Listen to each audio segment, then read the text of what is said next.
Greetings, Earthling Reader friends. So today I'm going to be naming 10 short stories that I think are great to read around Halloween. These are some of my favorite short stories because they are all horror or mystery, or I just find them eerie.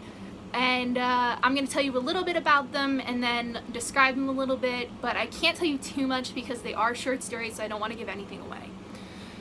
So first we have The Most Dangerous Game by Richard Connell. So this one is about a hunter. He hunts a interesting... Oh, this is hard. Okay, it's about a hunter who hunts an interesting prey. Okay, that's all I'm gonna say. It is suspenseful, intriguing, very fast-paced. It takes course over 3 days, I believe, 3-4 days. Many other books have been based off of this short story or have a similar premise to it, but I think this one's the best. It's where it's at. I studied this in English my freshman year, and I thought it was freaking awesome. It was my first exposure to this short story, and I've read it about 20 times since, because I think it's great. 2, we have The Cask of Amontillado by Edgar Allan Poe. This one's one of my favorites because, as you can see, or you can't see, but I have my Edgar Allan Poe collection right here. Then I have my collection of short stories by Edgar Allan Poe right here. So he's one of my favorite authors, favorite poets. I think he's a really cool, mysterious kind of guy. Maybe not cool, but he's a very mysterious figure in history. And this is a classic, mysterious, gothic, creepy story about two figures, about two characters. I don't want to tell you anything because I feel like I'm going to give it away. So I'm not going to tell you anything, but it's an interesting writing. That's all I'm going to say. It has very interesting writing. So 3 is The Birds by Daphne du Maurier. So this story is totally different than the movie. Well, totally not like the movie, kind of. It has the same problem, but it doesn't have the same characters, and it doesn't have the same ending. Well, it has a similar ending, but whatever. That's on a tangent. Alfred Hitchcock made a movie out of this short story based on Daphne du Maurier's The Birds. So this story is about a large population of birds that start attacking in England, and no one knows why. I thought it was creepy. If you read it, you'll think it's creepy too. 4th, we have The Monkey's Paw by, who is that? W.W. Jacobs, right. My dad told this to me when we were sitting at breakfast one time, and I had totally forgotten about it until I asked him for some recommendations for this video. And he reminded me of The Monkey's Paw, and I was like, oh my gosh, yes, we have to add that. So it is basically about this talisman, I guess you could call it, that is a monkey's paw, that it'll grant you 3 wishes, and terror ensues. So there you have it. That's why you should read that. It's eerie, it's classic horror, it's good for campfire readings, because it's one of those ones where it's like, it's gonna get you, you know? So yeah. And another one we have is, this is a more recent short story, actually, my next one for number 5. I read this. It's technically like a novelette, a novella, more a novelette, by Gillian Flynn. It's called The Grown Up, and it starts off more contemporary and then goes into a horror feel.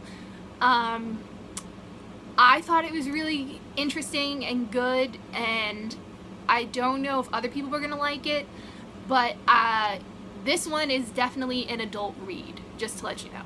So kids, if you're watching this and you want to read The Grown Up, then ask your parents first, because it has adult themes in it, and yeah. So anyway, it's more unsettling than scary. It's because it could be true, and it's kind of creepy in that aspect, that the fact that something like this could happen. It's weird. haunted house vibes, and it's psychic investigator main character thing, I guess. So you have to read it. You have to read it. It's not in a collection, I don't think, because it's only one story, but you can get the book itself. So it's probably a novelette. I think it's only like 60 pages or something, but it's short. Then we have Children of the Corn by Stephen King, also really freaking creepy. And I know I've said creepy about 10 times in this video. Well, more than 10 times, but you know, whatever. So, Children of the King by Stephen King. Children of the Corn by Stephen King is terrifying. It is really scary. It is about a cult of children who do stuff.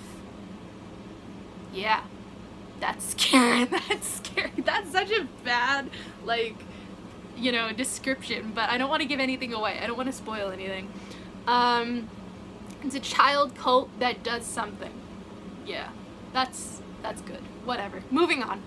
Then we have The Hand by Guy de Maupassant. Well, I only read this. I had never read this before doing research for this video, so I am new to this story, but I did read it, and it is kind of grotesque. It's very odd. It's scary without being horrifying. Man is afraid of a hand that he has chained to a wall. But why? You have to read it. You have to read it to find out why he's scared of it. Then we have The Pale Man by Julius Long, which is very disturbing, psychological horror, mysterious tension, and man stays in hotel with an interesting guest that stays down the hall from him. Creepy stuff. That doesn't sound creepy at all, but it's good, okay? It's good, so read it. For number 9, we have The Call of Cthulhu, which is my favorite because it's in my collection of H.P. Lovecraft that I have right here. Classic horror, very scary. Very scary. It's got creatures in it, which is kind of different from the rest of the stories on this list. It's got mysterious creatures in it. It is scary monster with unusual odd characteristics physically. That's the description I literally have written for it, is scary monster with unusual odd characteristics physically. Yeah. And for number 10, finally, we have The Lottery by Shirley Jackson, which is a classic horror tale published in 1948 in the New Yorker. Just trivia for you. And it is human nature to an extreme, I believe, or at least when I read it, that's something I perceived from it, and possibly dystopian. I'm not sure. I get the vibe from that. I reread it for this video also, because I've read it a couple times, but then I wanted to reread all of these stories for this video. It's very suspenseful though, because you don't know why any of this stuff that's happening in the story is happening until you reach the end, and then it's like, oh. So it's townspeople gather together to participate in a different sort of lottery.